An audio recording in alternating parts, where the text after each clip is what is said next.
There is a Diddy party in the Wicked book, and that is not the weirdest thing that happens. Only thing I can equate reading this book to is war, because while there might be some okay moments, at the end of the day, you're still getting repeatedly shot.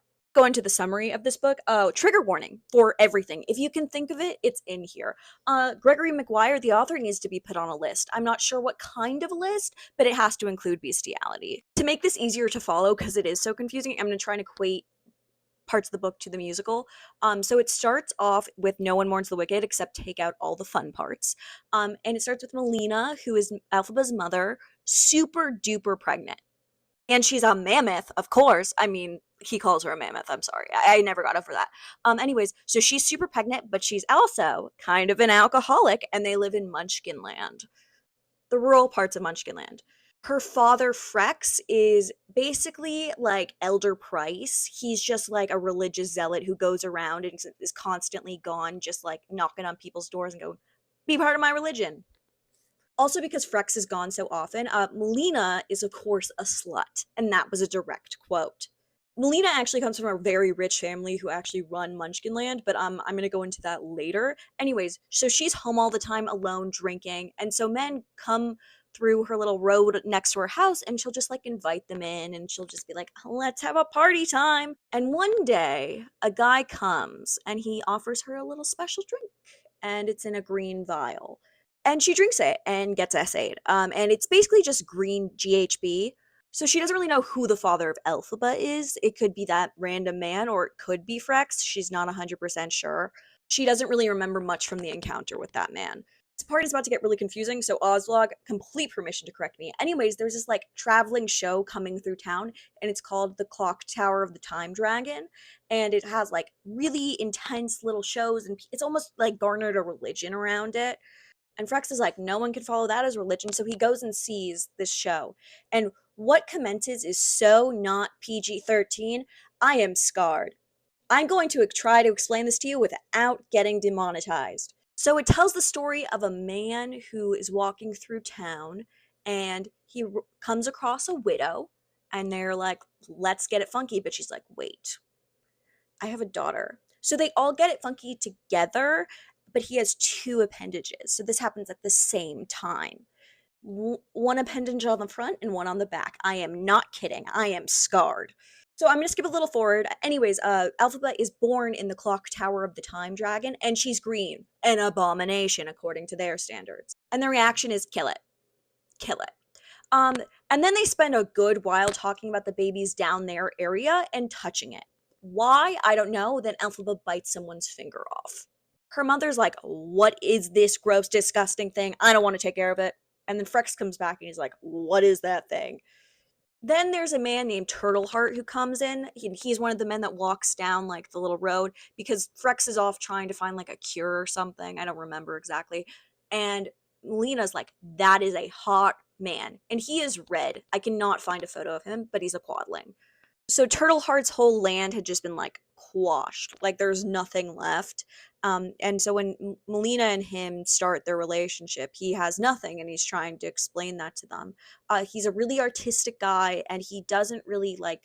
They have different views on sex and sexuality. He tries to explain that to all of them, but Melina's more like, let's bang, and they do. So Melina and him get it on repeatedly in front of the baby. Frex comes back and he's like, I'm fine with that, I guess. The two of you banging. Can I join? And he does, but we don't find that out till later.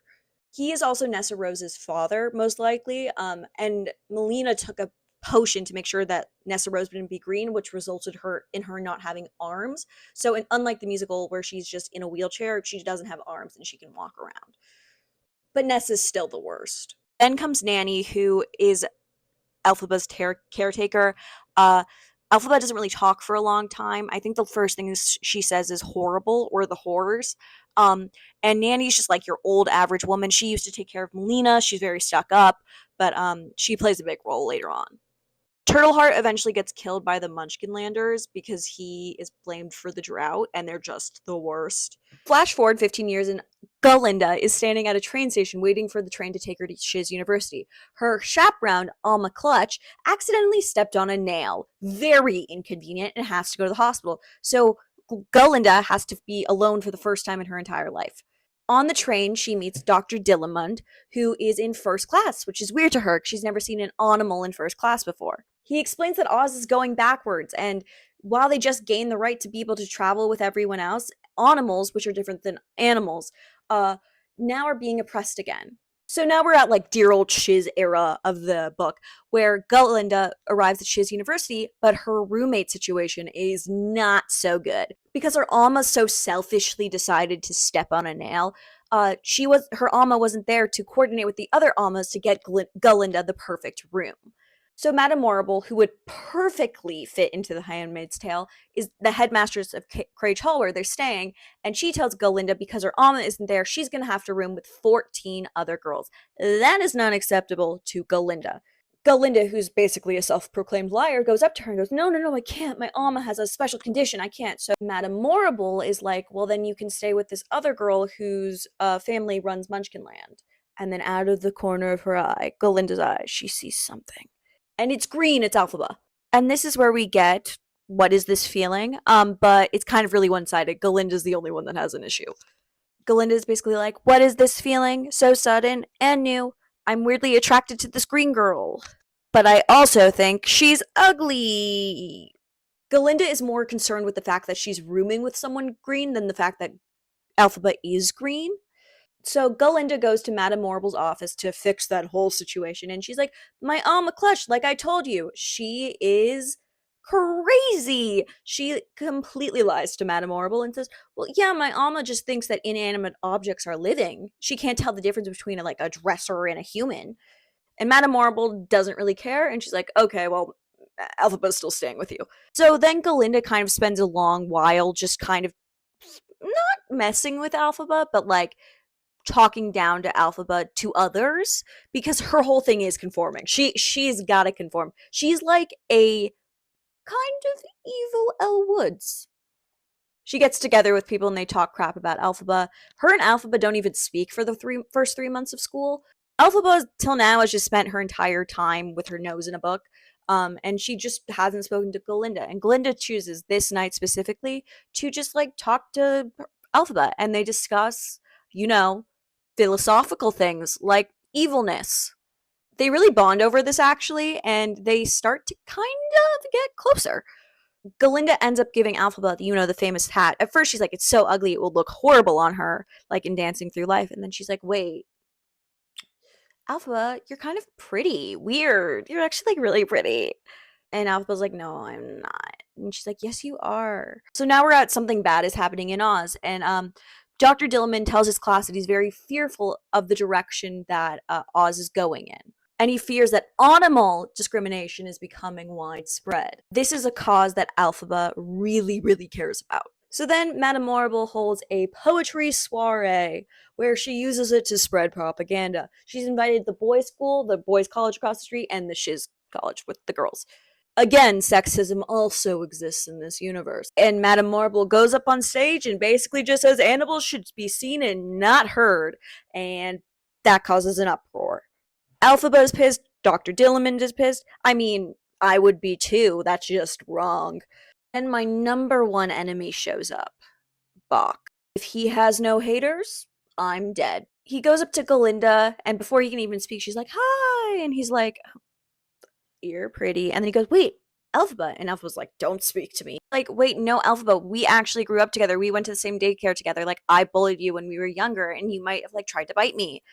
And she's like, okay. And they kind of bond over that. Then Dr. Dillamond is demoted because of the new laws regarding animals, and Elphaba becomes his assistant, his lab assistant. And then something horrific happens. The whole next section of the book is from Bach's perspective, and the book gets really, really weird. This book has something truly horrific in it, and its name is Bach. If he has no haters, I am dead, and we have to spend the next few chapters in his brain. This pinstriped man's brain.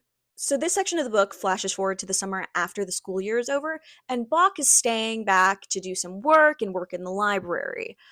His friends invite him out to go get a bunch of drinks, and he goes, "Nah, I'm gonna do some homework. I'm gonna stay back." You would think a normal person would stay back. I don't know, just read books. Not him. He climbs the tree to sit on the roof across the girls' dormitories so he could be a peeping Tom. But it's okay because he's looking for one specific girl, Galinda, but he doesn't know which room she's in. So he's just enjoying watching all these random girls undress. I know for a fact if he lived in our world today, he'd be calling himself a short king. And that makes me want to throw up even more. He is like a periphery frat boy. He's not cool enough to actually be in the group, but they let him tag along. Like he would never essay someone, but he would gladly supply the GHB and go, I had no part of it. Anyways, Alphaba is in her little garden down there and goes, "What are you doing?" And he's like, "Nothing." And she's like, "Are you looking for a certain someone named Galinda?" And he's like, "Well, maybe, maybe." And she's like, "Maybe I can get you in contact with each other." What? What? Throw him off the roof. Seriously, throw him off the roof. He then makes a chide remark about Alphaba's skin color and is like, "What color would you prefer to have?" What?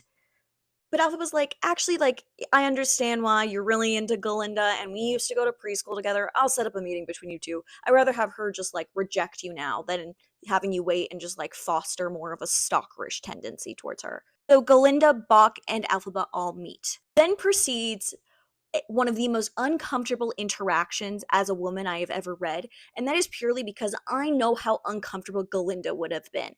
Bach goes into full nice guy mode. He's like, "I'm really into you. You're the beauty in the sun," and blah blah blah blah. And Glinda's like, "Actually, like, I just really wanted to reject you in person and be nice about this," and he kind of doesn't accept it. This interaction is like when a guy you thought was your friend texts you and goes, "I have something to tell you." You know it's not going to be good. She flat out rejects him and she's like, "Hey, like, you're a nice guy, but we are socioeconomically so different that this will never work. I'm supposed to marry a banker, blah blah blah blah, and you're short." Then he basically asks her if he could play the long game and that they can be friends and just get to know each other. She says no, there's no reason to, and the scene ends there. You wish. It still goes on, and he keeps asking her over and over again about it. Galinda, call whatever Title IX office your world has. Actually, speaking from experience, they won't do anything. Alphaba ends up reaching out to Bach to ask him to help her with her research regarding Dr. Dillamond because he has access to a special library. Dr. Dillamond and Alphaba are researching the difference between sentient animals, regular animals, and humans, and the origin story behind all of them. In between all of this, Alphaba receives a letter from Galinda telling her to come up to the lake house with them. Bach convinces her to go. Turns out Galinda didn't send it, and it's just like a whole Mean Girls movie sitch. Bach and Galinda kiss, and it's never really mentioned again. Also, Bach is convinced Alphaba is into him because she was talking to him. Warning, really weird stuff is about to happen. I'm gonna explain it to you. They discover this origin story, which might be the origin behind all of the different animals and stuff, and it's basically a witch peed and flooded the waters. And the animals that survived are actually the sentient animals. I don't really know how that helps their case to get more rights when you're just saying that they come from piss. It's the end of the summer and the new school year started.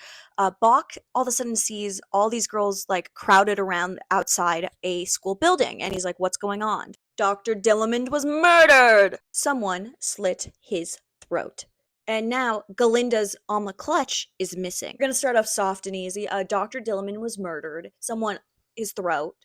And the government is saying, aka Madame Marble, that he accidentally just stumbled upon a magnifying glass and that's how he died. Accidental death the same way Epstein was. It's a conspiracy officially. The night before, Glinda's chaperone slash nanny observed something out the window when she was closing it. Something odd and peculiar, but they can't find her. Madame Marble tells them she's actually in the hospital talking to the nail that was once in her foot. That was a sentence I just said. If you don't remember at the beginning of the book, Galinda told Madame Marble that Alma Clutch actually talks to inanimate objects, which is a total lie, and Galinda just said that to get out of staying with 14 other girls, and Alphaba kind of. Madame Marble throws this back in Galinda's face because she's the only person that Glinda told the lie to about Alma Clutch talking to inanimate objects. Glinda and Alphaba tried to visit Alma Clutch in the hospital, but Madame Marble says that she's insensible, so they can't. AKA, Alma Clutch is the only witness to Dr. Dillman's murder. So Nessa Rose has arrived on the scene with Nanny. If you don't remember, it's Elphaba's caretaker and her mom's caretaker. Nessa Rose has no arms, unlike the musical where she just can't walk. Nessa Rose is also the worst. She's a stuck-up, spoiled little brat who expects everyone to do everything for her. Nessa Rose is like a really religious woman who would let you die of sepsis while in the hospital because she wouldn't let you get an abortion. But she's a really godly woman. Elphaba tells Glinda that her mammoth alcoholic slut of a mother is dead. I'm quoting Gregory, okay, guys? That's not an original thought I had. There might have been some paraphrasing. And that Turtleheart, who's part of her mom's polycule, is dead. In honor of him, the family moved to Quadling Country, where all the ruby deposits are, trying to convert everyone. That's where her mother died, giving birth to her brother, who we never see. We also learn that Nessa Rose is Frex, her father's favorite child, and that Elphaba was used by her father to help convert the people of Quadling. Bach then asks Elphaba if he knows where Dr. Dillamond's lab notes are. She does, she just won't tell him what's in them or where they are. So now they're in a tiff. The boys and girls school now have shared classes. Dr. Dillamond's replacement, Dr. Nicodick, I'm never saying that name again, teaches a seminar on life sciences. During the class, Dr. Nicodick does a demonstration where he puts a potion on a pair of antlers and makes them come to life. While he's doing this, Fiero walks in late to class. Bad timing. Fiero gets attacked by the antlers. Fiero is fine, but it turns out he's been dancing through life towards a child marriage. He was married at 7 to another 7-year-old, and he's never met her before. It was an arranged marriage. Hostility towards animals in Oz are at an all-time high. This next part is quite disturbing, so warning. Dr. Nicodick, for their next class, decides to bring a baby lion cub in. Not just because it's cute. Oh no, to torture it. He asks the class if the lion cub is an animal or an animal. Elphaba brings up the point that this animal's too young to know if it can speak, and that the only way to know is to ask its mother. Turns out the lion cub's mother has been blown up.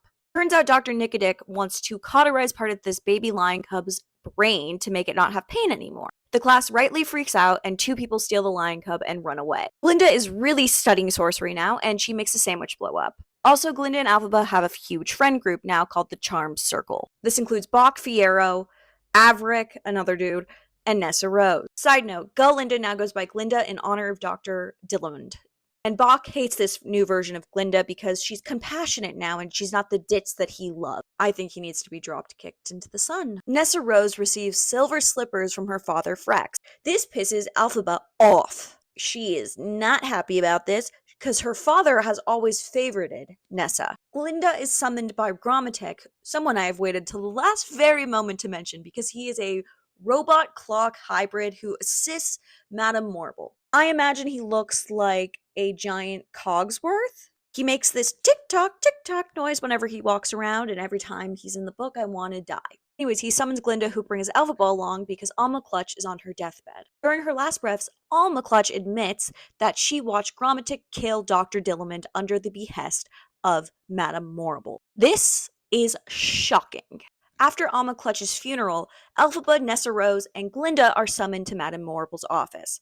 They're put under, the only way to put it is like a terms and conditions spell. They're sworn to secrecy. She wants to know if in her last breaths, Alma Clutch told them who killed Dr. Dillamond. They pretend to be none the wiser and not know anything. And because of Madame Morble's spell, none of the girls remember this conversation. Where she basically admits that she's a puppet to the wizard, Madame Morble does, and that they could all be puppets to the wizard too. And that they each, under the wizard's power, could rule different parts of Oz. Glinda to the north, Elphaba to the east, and Nessa Rose to the south. If they try to remember this conversation, they end up getting really bad headaches and cramps. Warning for the next part of this book. If you are under the age of 18, I don't recommend listening to this. I cannot emphasize enough that you will be fundamentally changed as a person, and there is no going back from hearing what you're about to hear. Bach and the boys decide to go to this thing called the Philosophy Club. I'm going to try and explain what happens in terms that TikTok won't take down. Boys are admitted into the club by this old crone named Yackle, and inside the club is what only I could describe as a horror show. If you are into this, I'm not one for kink shaming. This is all the shame. Inside, the boys get drunk and they are drugged. Incense envelops them and they all become really, really horny. This is your last chance to back out before I say what I'm about to say. Bach and the boys are put into a box like you would sit at in a theater, and a few people are summoned up on stage. There is a tiger on stage, and there is a dwarf in leather. One of Bach's friends is tied to the underside of the tiger, like a pig that you would roast, ass up. Then this woman undresses and she is licked. Yes, she is licked down there by the tiger. And at the same time, warning, the woman also is using something you would find in your drawer. And the dwarf whips the tiger. All of this happening simultaneously. Bach watches with some weird delight. Hot take, bestiality isn't cool. Gregory McGuire, when I find you, I wish like fan fiction was around when he wrote this, because then he would have just like posted this on AO3. Anyways, Elphaba and Glinda are on their way to Emerald City to go see the wizard and tell him all about what Madame Morrible is doing. While there, Elphaba notices the true brevity of the situation for the animals. There are none left in the Emerald City that she can see. On the way there, Elphaba and Glinda develop what one would say a special friendship. Two best friends, two good friends. Elphaba wants to see the wizard and show him all of Dr. Dillman's work, and hopes that will change his mind regarding what he's doing to the animals. Newsflash, it doesn't. At an audience with the wizard basically, when presented with this, goes, "You think I'm just gonna stop being a dick all of a sudden? No. Actually, I want to be more of a dictator." This is the moment where Elphaba kind of turns into an adult. She's no longer big-eyed and bushy-tailed. She realizes this world is really horrible, and it's going to take a lot more than what she's doing at Shiz to change it. She really goes activist mode activated, and she decides to drop out of Shiz. So Elphaba decides to stay in the Emerald City to really enact change, and she sends Glinda off. But not before a smooch. So flash forward 5 years, and Fiyero is in the Emerald City on business. He's about to go to the opera, but he stops at a church, and at the church is a statue of Saint Glinda. Not our Glinda. No, this Glinda is just like a religious figure. Then he walks into the church, and he sees someone praying and minding their own goddamn business, but he realizes this person covered in all black is Elphaba. And she proceeds to ignore him, being like, "Don't look at me, don't look at me, don't look at me, don't look at me, don't speak to me, don't speak to me," and he still tries to talk to her. He then says he'll meet her outside of the church in 30 minutes, thinking she's just praying, not the fact that she's probably ignoring him. She runs outside and tries to get past him, but he stalks her like prey. I'm quoting Gregory. He made this really creepy when it wasn't. He then calls out Fabula, and she turns around. He's just like, "I just want to talk to you, man. You like abandoned us all, like when you left your sister alone at Shiz." Elphaba takes him to where she's living in an abandoned warehouse, and just because she's cosplaying as poor doesn't mean I don't get to make fun of her decoration choices. So we're going to break them down one by one. For example, if there are mouse turds on the way up to your apartment, that's a personal choice. You could have cleaned them up. She also has whatever a wizened doo-doo claw, brown and twisted like beef jerky, is, and there's bones just strewn about. I mean, I get this is called wicked. This is just like psychosis. And then she had an elephant skull above her bed. Okay, animal rights activist. Elphaba doesn't understand the difference between minimalism and maximalism, and that pisses me off. Probably one of the worst atrocities in this book. I'm kidding. Anyways, Fiyero tells her the very minimum he can about his life, because he wants to know about hers and she won't tell him.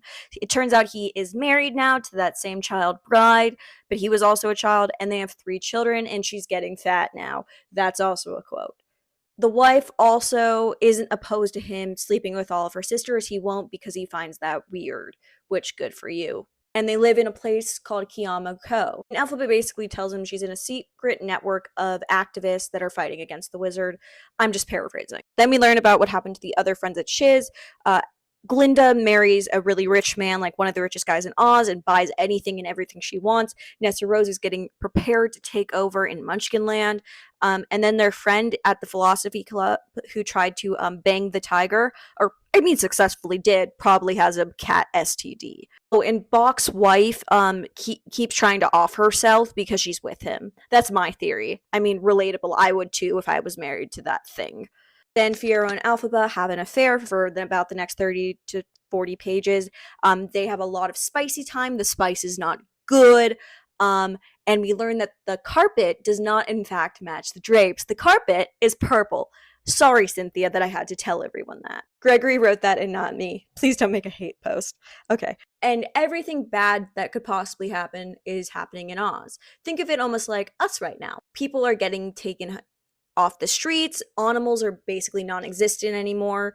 They're being set free or put in supposed camps. People are getting shot. There's gale forcers who are like the stormtroopers or Nazis of this universe are everywhere, just making and wreaking havoc on everyone who is different or not rich or it disagrees with the wizard, frankly. Instead of going back home to his wife Sarima, Fiero stays and just keeps having an affair with Elphaba. But he sends gifts over, so hopefully he can just blame the snow for the reason he didn't get there in time. Elphaba basically develops a situationship with him where she sees him on and off. And like once every week or once every 2 weeks, she's planning something, a big attack. He doesn't know exactly what it is, but it's coming and she's getting much more anxious about it. One day he goes to a cafe when he's not seeing Elphaba, and he looks out the window and sees something truly horrific. A gale forcer lines up a bunch of people and animals and basically does a death squad. Meant firing squad, sorry about that. And I have to give Gregory credit where it's due. This was actually a very impactful part of the book.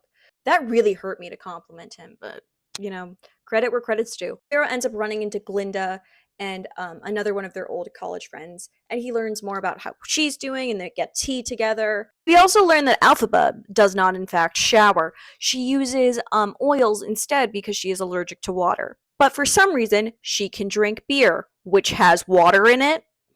I don't know. I know it's a fantasy book. I just want to know the science. And he learns that Nanny and Nessa Rose are actually in Emerald City at the same time as him. He knows where they're staying and knows they haven't seen Elphaba in years, but he's scared that Nessa Rose is going to do something to Elphaba, so he doesn't say anything. Elphaba then tells him to probably go out of town, don't go to her apartment for the next 2 weeks at least, and that she is going to go do something, which we know means the attack. He doesn't listen and he follows her, which not a great decision. She has the full intention of killing Madame Morrible, who's basically a puppet to the wizard at this point. This is on Lurleen Eve, which is basically equivalent to their Christmas, and a bunch of children show up, which blocks the shot for her to kill Madame Morrible, thus ruining her plan.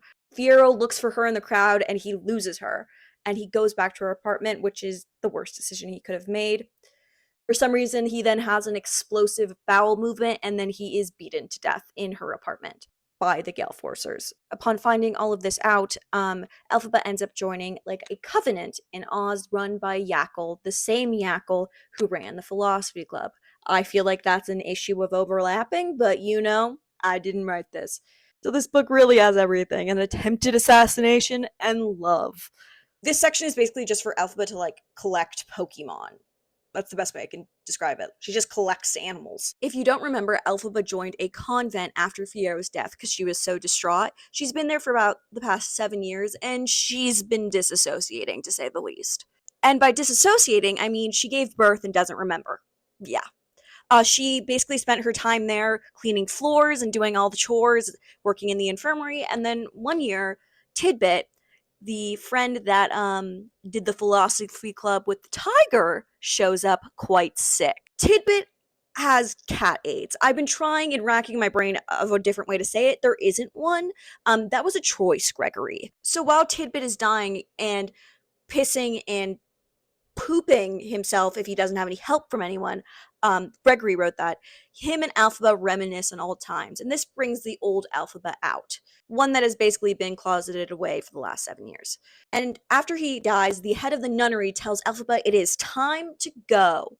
Elphaba must go atone for her sins and ask for forgiveness from Sarima, Fiero's wife, for having an affair with him and maybe being the cause of his death. This leads Elphaba to join a caravan on the Oregon Trail, more like the Oz Trail. Why we need an Oregon Trail fanfiction inside of a Wizard of Oz fanfiction? I don't know. I haven't consumed the correct amount of LSD to know. This woman, Otzi Manglehand, picks up Elphaba and Lear, her child, that she doesn't know is her child, from the nunnery. She explains that this is going to be a very hard journey, and a lot of people die. They set off on their journey from the outside the Emerald City, all the way to Kiamo Co., which, hard. I did Photoshop for you guys, and you barely can see it, but I did it. On the trail, Lear, Elphaba's child but not child, befriends a dog named Killyjoy. That's Killyjoy down there, from the art of the book. I don't know why the child isn't included in this. And the cook is a pain in everyone's ass. He's the cook's dog, and he's also a normal dog. They then travel through Cambrica's Pass, which, of course, Gregory says looks like a woman spreading her legs. There weren't any other descriptions? None? Honestly, just like say it looks like a wide set vagina. I don't know at this point. Get creative. Anyways, Elphaba befriends a hive of bees. Bees. Yes, bees. This causes a huge momentary rift in the caravan community. The cook is like, I'm leaving if you bring those bugs down. Her child, Lear, not her child, goes, no. And then she goes and talks to the bees. And then there's a man there who literally is going there to die. He says the honey would make their tea sweeter. Okay, but you're also going to be with bees. I have an intense fear of bees, so this might be a bias. I'm not going to lie. You, sir, I don't really want your opinion. You had a midnight vision that you needed to die on a caravan trip. And they all sit around a fire while the old man who wants to die reads from the Oziad. And he says the dragon of time created the sun and the moon, and Lurleen cursed them and said that their children wouldn't know their own parents. And then the Cumbric witch came along, and the flood, the P, if you remember the P flood, the battle, the spilling of evil in the world. Did that make any sense to you? Not me. Warning for the next part, Gregory loves to write about indigenous people in the most stereotypical way possible. I didn't come up with any of this. So the caravan hires a Rafiki, not Rafiki from the Lion King, no, a Rafiki tribal man to lead them through the grasslands. Lear idolizes this man, which becomes a trend. The cook is missing, and then they find him. Turns out Elphaba's bees have killed him Tracker Jacker style and stung him to death. Caravan blames Elphaba, and she's like, I don't know about this. I can't control them. Okay, girl. But I guess Killjoy the dog is his now, so good for Lear. The caravan stops at a tribe called the Scrow, where she meets a princess called Princess Nestoya, who Elphaba says is the filthiest, least educated princess anyone has ever seen. So sweet. Elphaba and a few others are then invited to a special meeting with this princess. Turns out she's an elephant. She's under a spell that makes her look human, so no one comes after her for being an animal. She tells Elphaba that she is now hiding as a witch. Elphaba is hiding as a witch, and she gives her 2 crows. Like, if this was the Donner Party with the amount of animals, and I hate to see this, they would have had so much food. There would have been no munching on others. Then she tells Elphaba, actually, you did kind of tell the bees to kill that cook. Low key, you did. So do with that with what you will.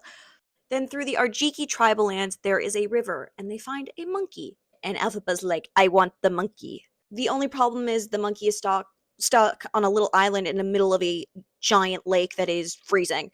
But Elphaba does an Elsa move, and she steps on the lake, and it all freezes, which allows her to go grab the monkey, and she names it Chistery.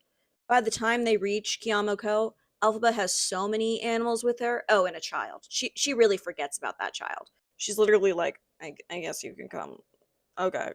Elphaba arrives at Kiamoko with, and I had to write a list, Lear, her son, not son, Killjoy, the dog, bees, yes, bees, and Chistery, the monkey. At Kiamoko lives Sarima, Fiero's wife, widow, his children, who I won't name till necessary, and her, like, 5 or 6 sisters. Sisters are basically like Chanel number 1, Chanel number 2, and Chanel number 3. They don't have names, they're all numbers. Like, the book will refer to them as number 6 says. So Sarima, Fiero's wife, comes to the door and she's like, come on in, we're gonna feed you all. And Elphaba's like, no, no, no, no, no. Like, I need to tell you something. And she's like, what? She's like, wait, you look familiar. You were like one of Fiero's classmates, right? And Elphaba's like, yeah, I just really need to tell you something. The reason why I'm here. Elphaba is like, I think I was the cause of Fiero's death. And Sarima goes, shut up. Shut up, shut up. And Elphaba's like, I can't leave until you accept my apology. And she's like, well, I don't want to know the details. I personally don't. Sarima's like, maybe in a week you can tell me. But like, we all think we're the cause of Fiero's death anyway, so join the club. Sarima then gives Elphaba the name Auntie Guest, so all the kids don't need to know Elphaba's name. Just to remind you again, the children in this, and I would frankly say the sisters, are sociopathic. The kids then corner Lear. So they like taunt Lear, and they're like, so what kind of magic does your mother have? And he's like, I don't think she's my mom. I actually don't know if she is. Specifically, what does her broom do? Like, what you say it does? And he's like, I don't know. It can clean fast. And they're like, well, tell us what it does. And he's like, I don't know. And they're like, well, if you don't tell us, we're gonna throw you off the roof. Then Lear pees himself, and they're like, well, just tell us what the broom does. And he's like, it told me that we're all gonna die. And they're like, oh, that's it? And he's like, wait, we're all actually gonna die at some point? Turns out the convent and the state of Oklahoma have the same level of education. Elphaba then tells Chanel 1 through 6 that her plan after all this is to just become a hermit. However, she planned this trip quite poorly, and now she's stuck at Kiyomoko for the rest of the winter. Because Alphaba is staying in Kiyomoko for so long, she ends up getting a room in a specific tower. Alphaba is very secretive about her room, but one day she's like gone doing something, and the kids sneak in, and they accidentally let Chistery, the monkey, out. And the monkey just like wreaks havoc everywhere, and we get a situational comedy moment. Except it's not funny. Elphaba screams at the kid and is like, that's my monkey! Do not let it out, and do not go in my room. Which fair. It's Lurlemus, and all the kids get gifts except Lear. So one of the little girl, one of Surima's kids, has to give Lear the tail end of her gingerbread rat cookie. You heard me. Alphaba then corners Chanel number 1 through 6 and is like, please let me know how I can get Surima to listen to me so I could just tell her what happened with Fiero. They're like, well, that's probably not going to happen. When a tradesman came to tell her that Fiero was dead, she didn't, like, leave it for a year. So frankly, there's no point in telling her. Also, Surima is convinced that Fiero was having an affair. And Alphaba's like, oh god, oh god, oh god, with Glinda. And it's because Fiero spoke of her so fondly. Surima believes that Glinda's husband killed Fiero because of the affair. However, Chanel number 1 through 6 are like, I don't think so. I don't think so. Actually, we think it's because of political reasons, and that the wizard personally had him killed. Then Alphaba's like, okay, well, can I tell you like the truth? And they're like, shut up. Our sister doesn't want to know, so we don't want to know. Elphaba then goes through, like, sifting through the castle, and she finds the Grimmery, and if you listen to the musical or saw it, your ears just perked up. It's basically a book of magic. I was like, how did you get this? And Serena was like, well, like, 10 years ago, some old guy who was, like, redheaded and had a red beard came along and was like, take this book. I'm a sorcerer from another world. After this, Lear and Nor go and spy on Elphaba, who is trying to teach Chistery how to speak by using the Grimmery and knowledge she gained from Dr. Dillamond. This doesn't really work out so well. He can, like, say 2 words. Then the whole family goes on an ice skating trip. You know, normal. Elphaba fully covers herself and brings a broom. They ask her about the broom, and she's like, it's not magic, I swear, guys. Yakl gave it to me, saying it's part of my destiny. Elphaba and Sarima then disagree about the afterlife. Kids then decide to ask the monkey if Elphaba is teaching him how to talk. They want to figure out if it's like a mimicry situation, like a parrot, or if it's magic. Well, problem is, Chistery can say like 3 words, and she didn't do a very good job, so they don't really get an answer. And Elphaba again yells at them to get out of her room. Then the book takes the children to a new heightened sociopathic level where they convince Lear to hide in the well with the golden carp for hide and seek and just leave him there. These children need to be put on that girl's list of why you shouldn't have children. Genuinely. Elphaba then confronts Serena and is like, actually, your kids are kind of genuinely the worst. Like, they need some real parenting. And Serena's like, well, what do you think about Lear? Do you think you're a good parent to him? And she's like, I'm not his parent, so I wouldn't know. Then everyone is asking for Lear, and then all of a sudden, they can see over the hill a new caravan is coming. And Elphaba's nanny is back. Nanny interrogated the people at the convent, asking where Elphaba was, and they said she went to Kiyomoko to get atoned. This is where we learn that the wizard has gone full dictator mode. He is invading everywhere and every which way. No one is really safe anymore. It seems like the wizard is trying to expand everywhere. A la Germany, September 1st, 1939, when Hitler invaded Poland. Elphaba's like, actually, guys, where's Lear? Like, I haven't seen him. Turns out the monkey finds Lear and alerts 2 of Fiero's kids, who quickly pull out Lear out of the well.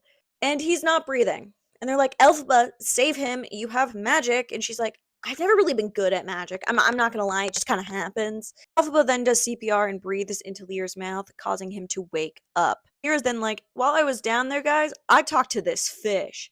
"You not will not believe what it said." And then Lear's like, "Because I don't remember what it said." Rima's like, "Don't, my kids aren't at fault. Like they're just little boys. They didn't know what they were doing." And Alphaba's like, "Yes, they did. That's psychopathic. That's psychotic."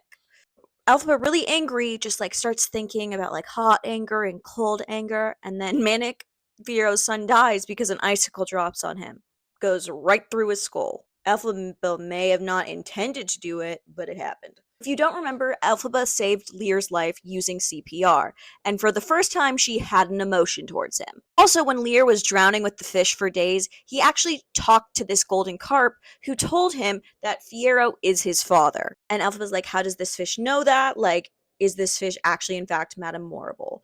And afterwards, a few days later, Nanny tells Alphaba that, like, actually everyone in her family thinks she's a witch. And Alphaba's like, I am not a witch. And she's like, you are. And Nanny tells Alphaba that Nessa Rose is now in charge of Munchkinland, and she's ruling it with an iron fist. Nessa Rose is using her religious dogma to make all of her decisions and inform them, and Frex is there. Also, that Shell, Elphaba's brother, is agitating all of Munchkinland to try and get them to secede from the nation of Oz. And that Nessa, those red ruby shoes that she received from her father, have now been enchanted by Glinda, which allows her to stand up freely without help from anyone, which have made these ruby red shoes kind of a symbol in Munchkinland. We then learn that during Alphaba's first year at the convent, she actually was like completely unconscious and in a sleep state, so she doesn't remember if she was pregnant or gave birth to Lear. And now we're about to get into Oz politics. The wizard has created a camp, we find out, where Munchkinlander children have to go to if they're between the ages of 4 and 10. Kids are not allowed to talk about their experience at this camp, and it's basically a blank youth camp, you know, like the Mustache Man youth camp. Brainwash them young. Then Alphaba does the most relatable thing she's done so far. She runs to the Grimmery and tries to find a spell to make all of this not happen and not to have children in camps and somehow to overrule this horrible dictator. Girl, I've been manifesting too this week. I get where she's coming from. While looking through the Grimmery, she also finds a picture of a Yackle snarling, and Alphaba's like, why is this woman everywhere? Then we are reminded of our Third Amendment right, which states that no soldier shall be quartered in our house without our permission. Oz really could have used a constitution. Constitutions are good for some reasons, guys. We don't need to throw it away and like burn it. Anyways, that's why it's a political allegory. So basically, these Gale Forcers and soldiers come to Kiamako and they're like, we need a place to stay. You don't really have an option to not let us stay here. And Alphaba's like, no, you're not staying here. And they're like, yes, we are. Rima gladly lets them in. And they're like, we're just doing a reconnaissance mission. Mm-hmm.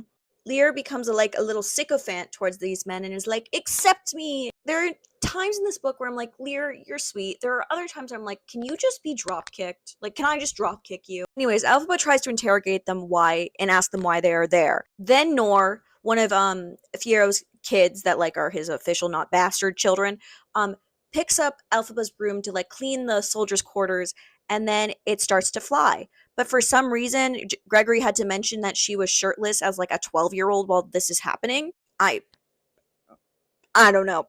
And then Alphaba was like, oh wait, I guess my broom is magic.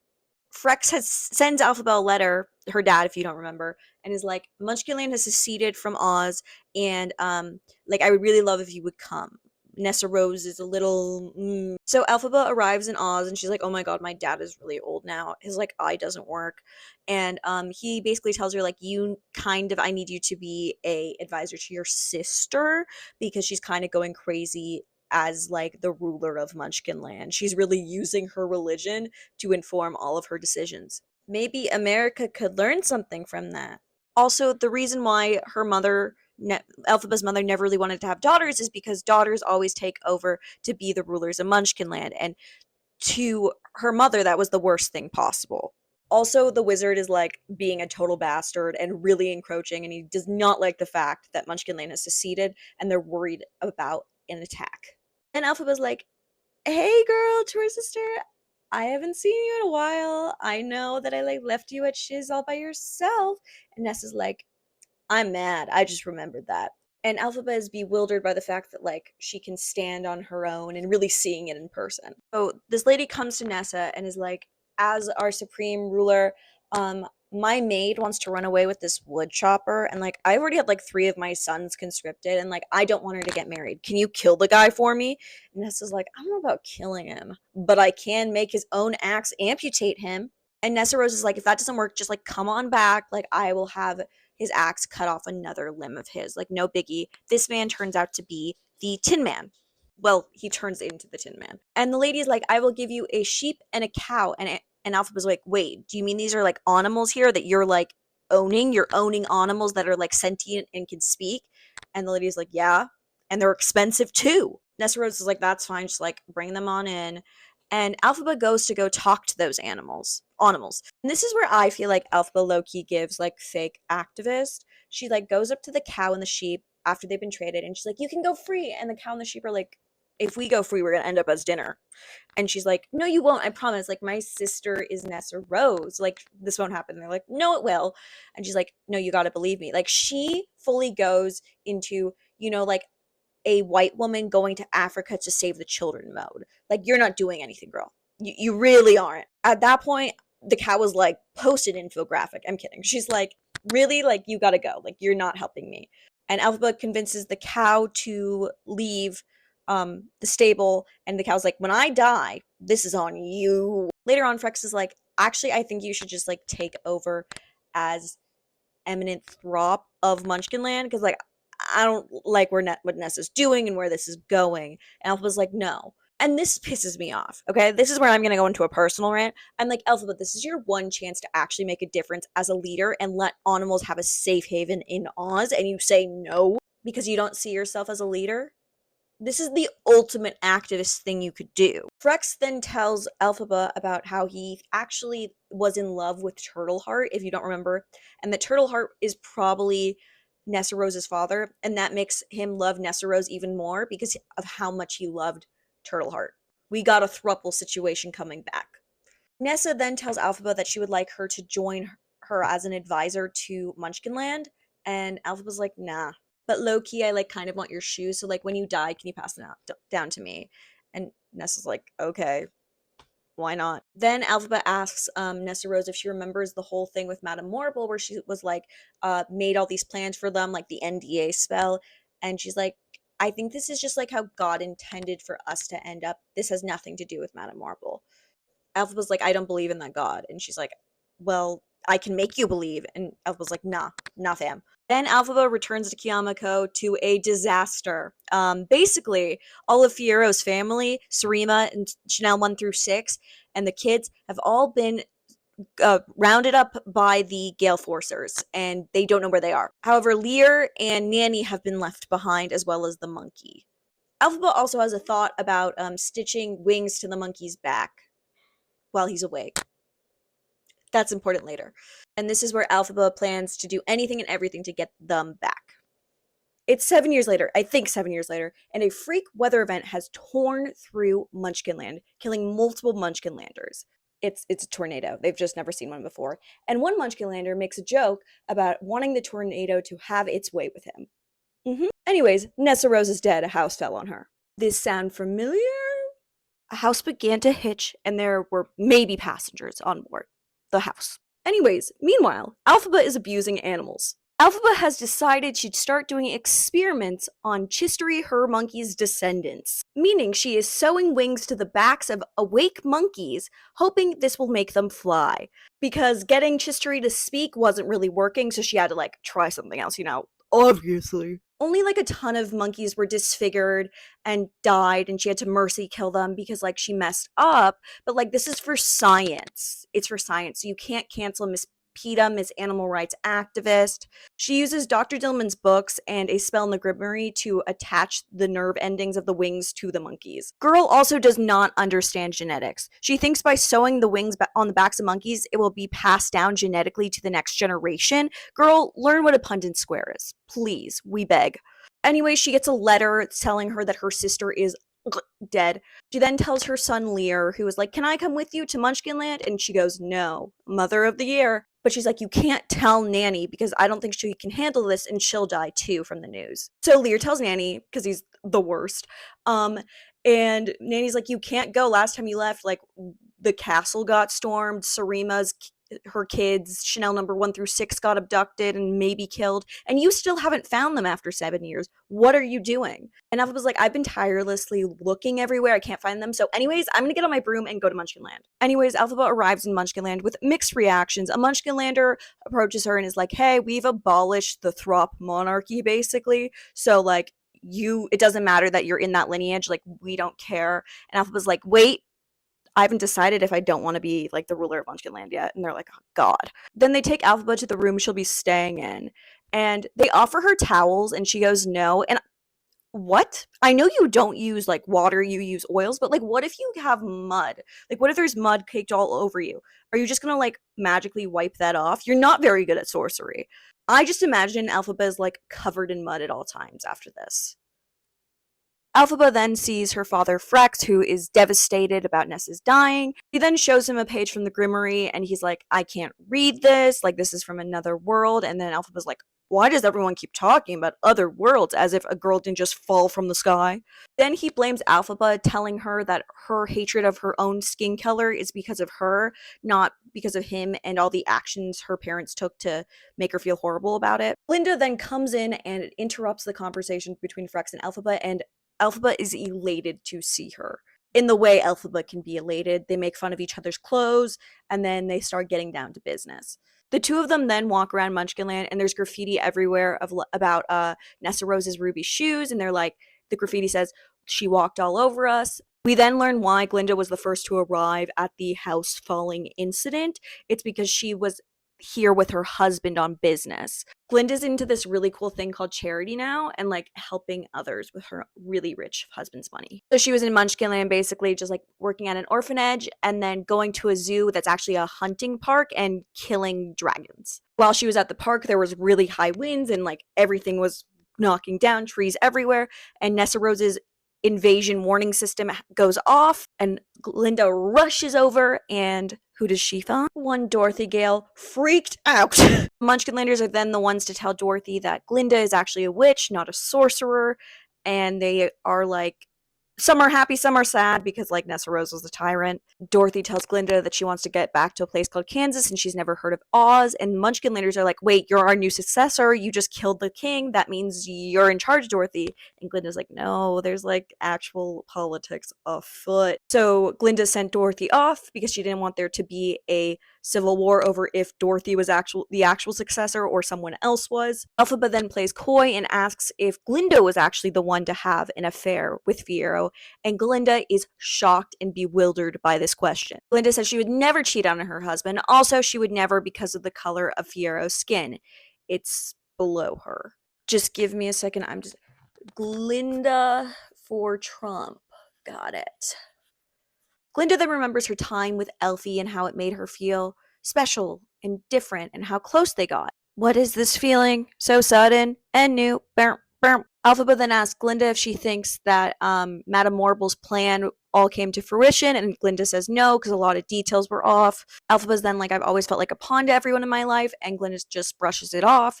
Glinda then tells Elphaba that she sent Dorothy off to the Emerald City with Nessa Rose's shoes. Elphaba has a cow.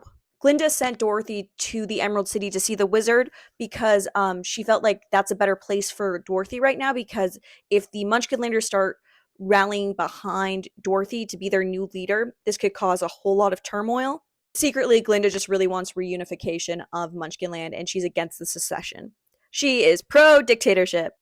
Oh, so Glinda's really part of that, like, 52%. She's like an active member of the Daughters of the Confederacy. Got it. Anyways, Elphaba is really pissed at Glinda for giving those shoes away. She wants those shoes at basically any cost. Because to Elphaba, those shoes basically symbolize the love she never got from her father. And Glinda's like, well, if I knew you wanted them, I would have let you keep them, girl.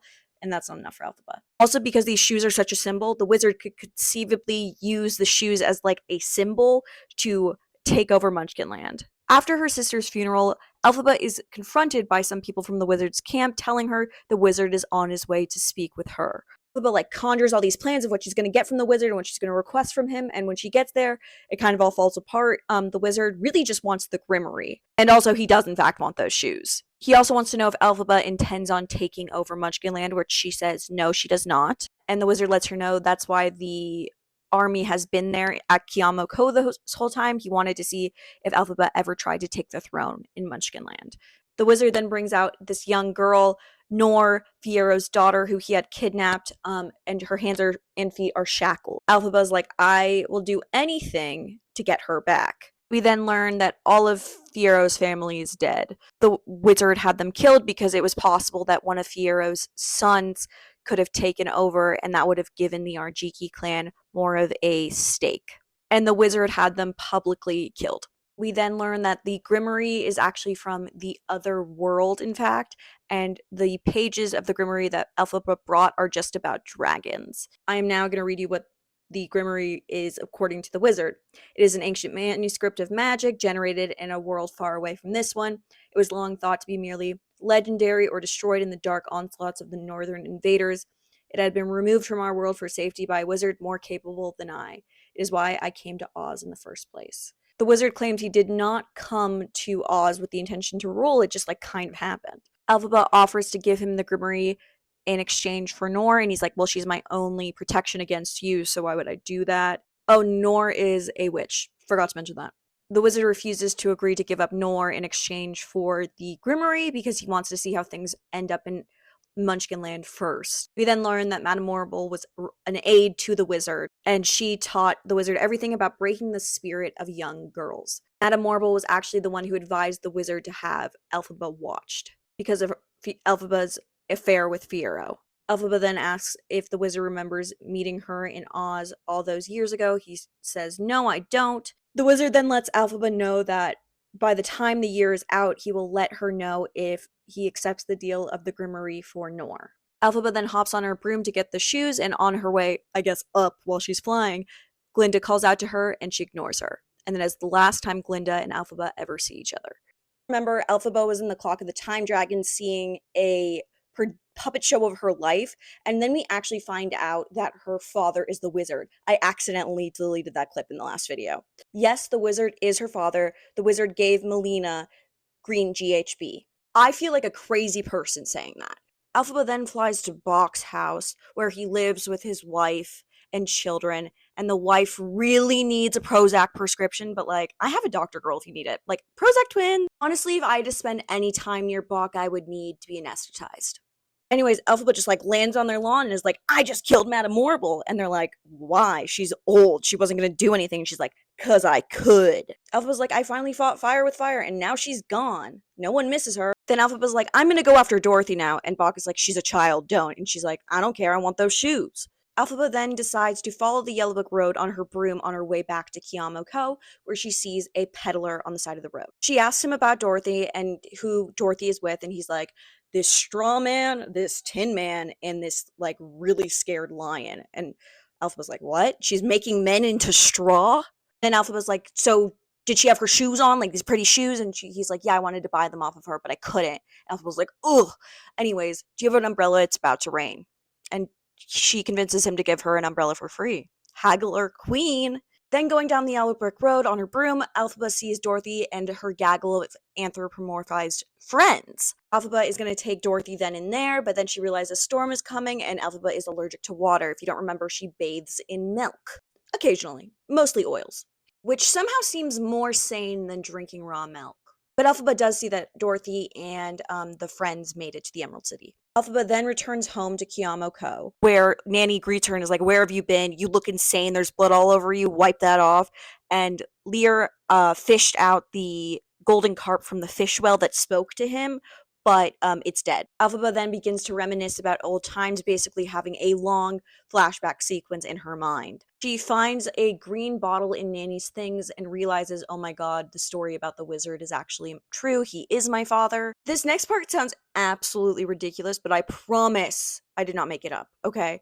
Elphaba then dreams about this dude in a different land filled with tall buildings and all of this different stuff. I'm assuming it's New York. It sounds like it's New York, where she sees the wizard getting thrown out of a shop that says no Irish need apply. Then Elphaba dreams about the wizard going to the ocean and swimming, and she's really confused because she's never seen an ocean before, and him walking into the ocean can be deciphered as either a future or past, attempt at unaliving. So to break it down, essentially Gregory Maguire is saying that the wizard became a dictator in Oz because he was Irish and he faced discrimination in America. And I get the whole sentiment, hurt people, but this is a lot. This is like a stretch. Alphaba then tells Nanny about this nightmare, and Nanny's like, your mother had nightmares too. Same girl, PTSD. The next day, Lear comes running up the stairs towards Alphaba, and it says he just talked to a soldier, and the soldier told him the wizard told Dorothy that he will only allow her to go home if she brings him proof of Elphaba's death, and that the lion received courage, the Scarecrow received a brain, and that the Tin Man received a heart. Lear then asks Alphaba what she would have asked for from the wizard, and she says a soul, and Lear goes, a father. And Alpha just like blinks at him and goes, okay. Awkward. This answer is crazy to Alphaba herself, the soul one, because she's never believed in souls. She's never believed in any religious figure or religion. Then we find out Lear has a crush on Dorothy, which I'm trying to figure out the age gap, but it's not looking good. Alphaba really can't sleep, and she basically makes a meth lab in her room and concocts a potion to make her stay awake. Alphaba does not sleep for the rest of this book. Lear then spends more time around the barracks where the soldiers are near Kiamo Ko, and he hears about something horrible. He comes up to Alphaba crying and tells her that a soldier has been stripped and castrated and nailed to a windmill, and his body rotated in circles as vultures came and tried to peck him. That's some Prometheus stuff right there. Alphaba's like, it's really not that hard to find evil in this world, as you can see, Lear. And then Lear's like, it seems like Dorothy is a few weeks off from coming to Kiamo Ko. Also, Lear is very upset because these grown men were talking about how they wanted to have their way with the child Dorothy. Why? Alphaba then wonders if the cowardly lion that is on his way is actually the lion she saved from Shiz. And she also wonders if the Tin Man is the same person that Nessa Rose had made chop his own limbs off. And then finally, she's fully convinced that the Scarecrow was actually Fiero, and that this was his disguise after the attack. And that Fiero really did not die, and that he was imprisoned and he has escaped, and he's on the way to see her. Delulu Elmers. This prompts Alphaba to send Killjoy to go get Dorothy. So after Alphaba sent Killjoy and a pack of dogs, the Dorothy and friends misinterpret this gesture. The Tin Man takes his axe and chops their heads off. This is in the original Wizard of Oz, so I can't blame Gregory for this. Alphaba then sends some crows to go get Princess Nestoria and sends the other ones to check out if Fiero is actually the Scarecrow. And she wants them to peck out the eyes of Dorothy and the lion. Crickets. Crickets. Lear is really upset. He's like, you can't blind people that are coming over. And she's like, they're trying to kill me. The Scarecrow manages to kill the crows, so Alphaba then sends her bee friends to go sting them all. And this causes the Scarecrow to unstuff himself and cover Dorothy with his stuffing and the Cowardly Lion. Bees all die by hitting the Tin Man. I'm imagining they were like bullets and projectiles and they hit the metal and they just went boink. Alphaba then realizes the Scarecrow is not in fact Fiero. Alphaba then sends Chistery and other monkeys to go collect Dorothy and the lion and bring them to Kiamo Ko, and she asks Nanny to start cooking vegetables. Dorothy and the lion arrive, and Nanny and Lear greet them.